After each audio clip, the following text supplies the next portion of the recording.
Baik, terima kasih atas waktu yang telah disampaikan sebelumnya. Perkenalkan kami dari kelompok 3 ingin melakukan presentasi terkait case study analisis HCM dengan implementasi supply chain management model study case bisnis kopi kenangan dengan anggota kelompok saya sendiri Dela Wahyur Israina NRP 12, Firdana Mediva Husna NRP 03 dan Salsabila Putri Almalia NRP 04.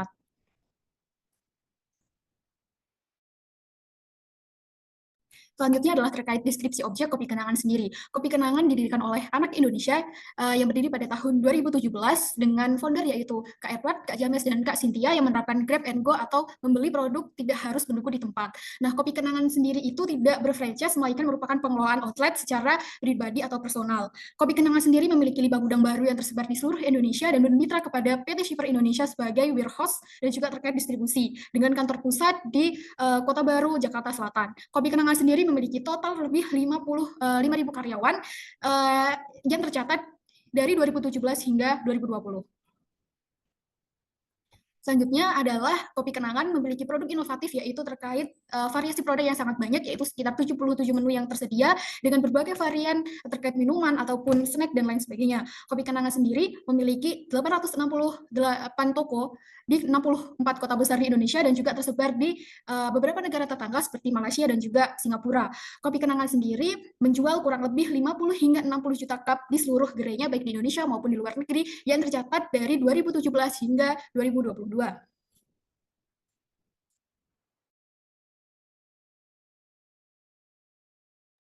Selanjutnya terkait analisis supply chain management secara agregat, Dikkum merupakan jaringan rantai pasok kopi kenangan. Untuk bagian hulu, terdapat 100 lebih supplier yang memasok bahan baku dari kopi kenangan. Bahan baku tersebut akan disimpan di gudang yang terdesentralisasi dekat dengan outletnya. Sebanyak 5 gudang yang dilakukan secara outsourcing atau third parties. Bahan baku tersebut akan didistribusikan ke berbagai outlet, sebanyak 800 lebih outlet yang dimiliki oleh kopi kenangan. Dari outlet tersebut, produk dari kopi kenangan dapat tersampaikan ke konsumen. Next. Setelah berdasarkan dari analisis supply chain secara general, kemudian kita akan melakukan analisis supply chain secara lebih kompleks lagi. Contohnya di sini adalah terkait petani kopi, di mana petani kopi tersebut itu akan memanen hasil produknya, kemudian dikumpulkan di pengepul, selanjutnya akan ke supplier, warehouse, kemudian pabrik, kemudian di packaging, kemudian dikirimkan ke warehouse khusus kopi kenangan itu sendiri, yang kemudian ketika sudah diproses akan dikirimkan terkait didistribusikan ke outlet, kemudian akan diolah menjadi produk dan akhirnya akan dikonsumsi oleh end customer. Nah, tadi sudah dijelaskan bahwasanya terkait adanya 100 lebih supplier yang bekerja sama dengan kopi kenangan. Selain terkait supply, terkait produk-produk seperti kopi, gandum, kemudian packaging, kopi kenangan juga bermitra dengan jasa penyedia layanan logistik yaitu PT Shipper yang di mana PT Shipper itu menyediakan warehouse distribusi, fulfillment, transport, dan layanan partner untuk bekerja sama dengan kopi kenangan.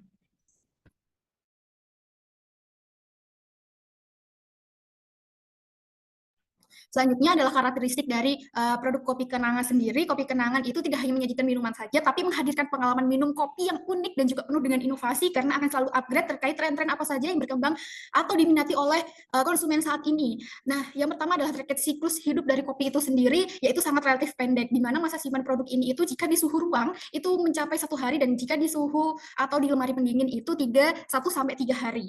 Nah, kemudian aspek yang kedua terkait variasi per kategori.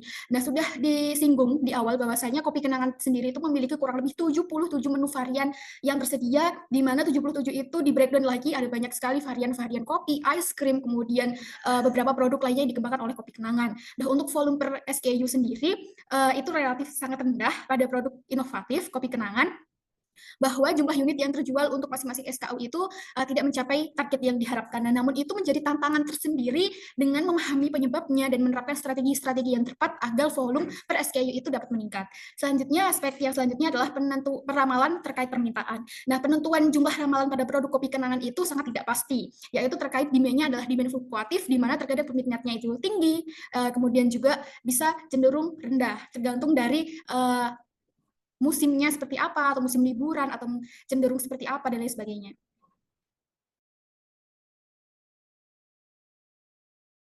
Aspek yang selanjutnya adalah tingkat kekurangan stok atau stock rate, di mana ketika ada minuman baru, misalnya contohnya adalah varian produknya matcha, tidak memperkirakan permintaan dengan tepat, maka stok dari matcha tersebut itu akan cepat habis. Jika produk inovatif tersebut terbukti sangat populer, maka misalnya dia bisa mencapai presentase 20 hingga 30% pesanan yang tidak dipenuhi karena viralnya varian tersebut. Kemudian adalah kelebihan persediaan di akhir musim jual, di mana bahan baku yang umurnya itu panjang, dia akan tetap ada di gerai, tapi untuk bahan yang sudah mendekati kadaluarsa atau habis, dia akan dikirimkan lagi produk yang baru oleh pusat yang ada di outlet tersebut. Selanjutnya adalah biaya penurunan harga jual markdown. Ini berhubungan dengan adanya diskon dan lain sebagainya. Misalnya harga awalnya itu 30.000, kemudian ada diskon 10% menjadi 27.000. Nah, selanjutnya adalah margin keuntungan per unit yang terjual dengan harga normal.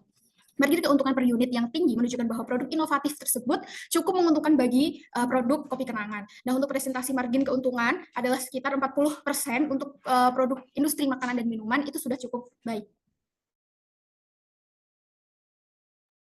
Oke, selanjutnya terkait strategi supply chain kopi kenangan. Sebelum menganalisis strategi supply chain yang digunakan oleh kopi kenangan, kita harus mengetahui kompetitif strategi yang dimiliki kopi kenangan, di mana berdasarkan visi yang dimilikinya yaitu to spread our passion for high quality coffee from Indonesia to the rest of Asia.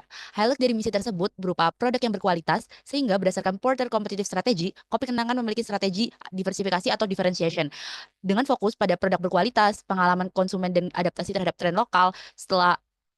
Setelah mengetahui kompetitif strategi, kita harus mengkategorikan tipe produk, di mana produk kopi kenangan ini termasuk produk inovatif, dengan dibuktikan pada karakteristik yang telah dijelaskan sebelumnya. Sehingga supply chain strategi yang digunakan oleh kopi kenangan berupa strategi responsiveness untuk dapat cepat memenuhi demand dan beradaptasi terhadap preferensi dan tren konsumen. Dengan strategi yang diterapkannya tersebut, diantaranya untuk pricing strategi dengan menerapkan margin tinggi seperti yang disebutkan sebelumnya, dengan harga fleksibel dan tetap kompetitif dengan kopinya. Kemudian untuk inventory strateginya menggunakan buffer inventory, di mana hal tersebut dilakukan untuk dapat memenuhi demand secara cepat dan untuk barang-barang perishable dapat disimpan tidak lama. Kemudian untuk lead time strategi yaitu menggunakan supplier lokal dan menggunakan gudang terdesentralisasi untuk dapat mengurangi lead time dari pemenuhan bahan baku tersebut. Dan yang terakhir terkait supplier strategi, di mana kopi kenangan melakukan supplier selection berdasarkan kualitas, kecepatan, dan fleksibilitas. Selanjutnya untuk bagian responsiveness supply chain management, jadi seperti yang kita ketahui, untuk responsiveness itu adalah bentuk atau cara perusahaan dalam memenuhi permintaan pelanggan maupun pihak lainnya. Nah, di sini untuk produk-produk kopi kenangan itu termasuk ke dalam produk inovatif. Nah, kopi kenangan sendiri itu memiliki sistem order tanpa perlu ke counter, baik bekerja sama dengan mitra pengantaran online seperti GoFood, GrabFood, atau mitra pelayanan lainnya, maupun bisa diakses melalui aplikasinya sendiri. Nah, untuk aplikasinya ini ada contoh di samping. Jadi nama aplikasinya juga sama seperti nama brand ini. Jadi dalam aplikasinya itu konsumen bisa memesan sesuai keinginan dan preferensi, lalu diantar ke tempat tujuan. Nah, selain itu, untuk mempercepat proses order tanpa perlu mengantri di counter, konsumen bisa memesan dahulu melalui aplikasi dan mengatur di jam berapa dan di gerai mana pesanan ini mau diambil, sehingga konsumen bisa mendapatkan produknya itu dalam keadaan yang fresh. Nah, jika dihubungkan dengan responsiveness-nya, dalam memenuhi kebutuhan konsumen, aplikasi ini juga bisa memudahkan kedua belah pihak. Jadi dari pihak kopi kenangan bisa mengetahui karakteristik konsumen seperti apa dari data pembelian dan bisa jadi cara untuk mengumpulkan data untuk kepentingan demand forecast. Nah, dari pihak konsumen juga merasa dipermudah untuk mendapat kami himpun, dan itu mengemukakan bahwa setelah diterapkan aplikasi ini mulai tahun 2019, kopi kenangan mampu meningkatkan sales hingga 70%. Lalu selain dari aplikasi juga ada fasilitas 24 jam, jadi beberapa gerai cabang itu menawarkan buka toko selama 24 jam. Karena ternyata ditemukan beberapa konsumen itu lebih suka bersantai, bekerja, ataupun belajar dan memesan produk kopi kenangan di malam hari dan menjelang tengah malam. Selain itu untuk yang berkendara misal di tol ataupun yang pulang tengah malam, itu bisa mampir ke rest area dan di sana bisa menemukan kopi kenangan yang buka 24 jam. Selain itu untuk promosi dan diskon, jadi ada penerapan promosi misal untuk pelanggan baru dan juga diskon di waktu-waktu tertentu bisa menarik konsumen untuk membeli produk-produknya.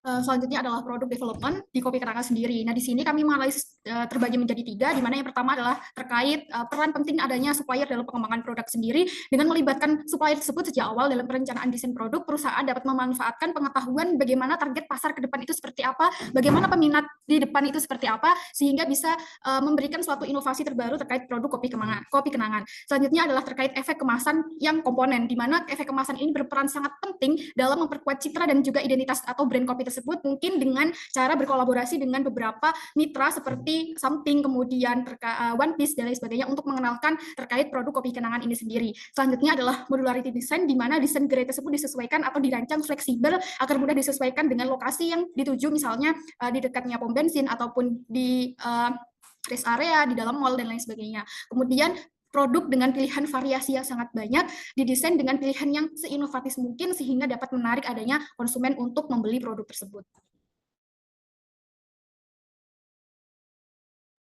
Selanjutnya terkait implementasi untuk network design decision di kopi kenangan, di mana untuk setelah dijelaskan sebelumnya strategi dari kopi kenangan sendiri adalah responsif, di mana untuk dapat mencapainya kopi kenangan harus menempatkan outlet atau retail atau coffee shop-nya dekat dengan konsumen dan berjumlah cukup banyak, dibuktikan pada peta berikut, di mana disebut terdapat beberapa gerai yang berdekatan dan cukup banyak. Kemudian untuk karakteristik sendiri untuk network design decision untuk strategi responsiveness yaitu yang pertama memiliki outlet yang banyak dan tersebar, dibuktikan pada peta tersebut. Kemudian untuk warehouse terdesentralisasi, di mana untuk awalnya memiliki satu warehouse, kemudian dipecah dan ditambah menjadi 5 warehouse untuk dapat memenuhi kebutuhan demand di luar Pulau Jawa. Kemudian selanjutnya terkait response time-nya meningkat, dan selanjutnya transportation cost menurun untuk dari outlet ke konsumen karena outlet-outlet tersebut berdekatan dengan konsumen itu sendiri.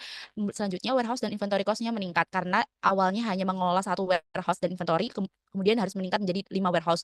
Kemudian selain terakhir adalah memiliki lokasi yang dekat dengan konsumen. Hal tersebut dikarenakan untuk dapat respon cepat terhadap demand-nya.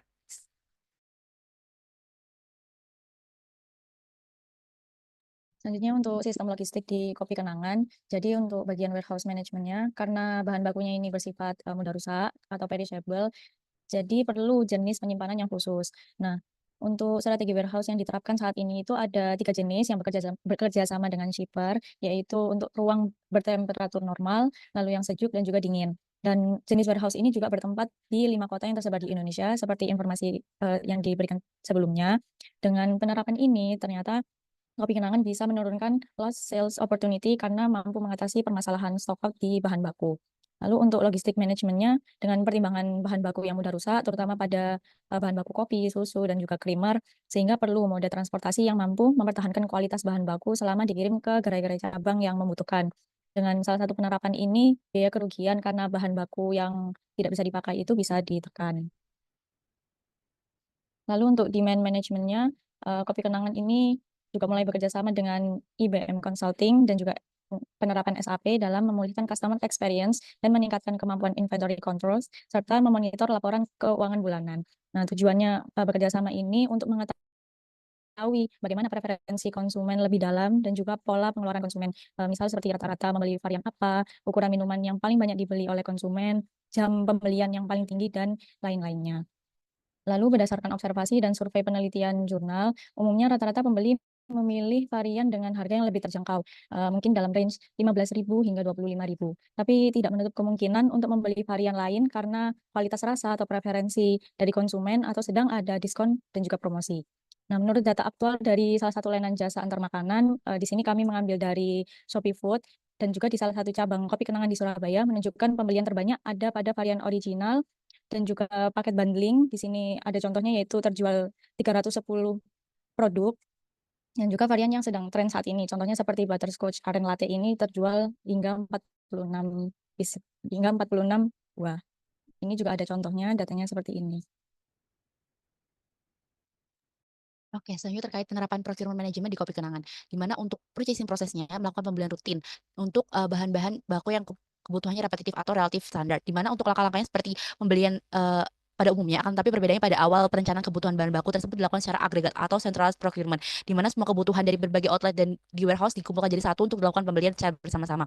Kemudian selanjutnya akan melakukan penentuan supplier dan penyesuaian kontrak, pembuatan purchase order, kemudian supplier sepakat untuk memenuhi purchase order tersebut, dan kemudian pengiriman akan dilakukan kepada masing-masing warehouse dan dilakukan pengecekan dan kualitas dan kuantitas. Kemudian dilakukan bayar invoice. Selain itu, di Kopi Kenangan juga memiliki procurement berupa supplier portal di mana Kopi Kenangan bekerja sama dengan Paper ID untuk membuat sebuah aplikasi di mana itu sebagai jembatan antara dua belah pihak mitra bisnisnya untuk bertukar faktur dan kirim terima pembayaran. Dengan penggunaan supplier portal tersebut, Kopi Kenangan dapat menurunkan biayanya hingga 65% dan proses dari pembayaran invoice atau faktur tersebut menjadi lebih cepat sebesar 80%. Selain itu, fungsi dari supplier portal itu dapat memantau penyediaan bahan baku yang dimiliki oleh Kopi Kenangan, kemudian real time status update dan monitor status invoice, dan yang terakhir dapat berkomunikasi dan berkolaborasi dengan mitra. Next. Berikut merupakan sumber-sumber yang digunakan dalam pengerjaan tugas kali ini. Next. Oke, sekian terima kasih penjelasan dari kelompok 3. Kurang lebihnya mohon maaf. Wassalamualaikum warahmatullahi wabarakatuh.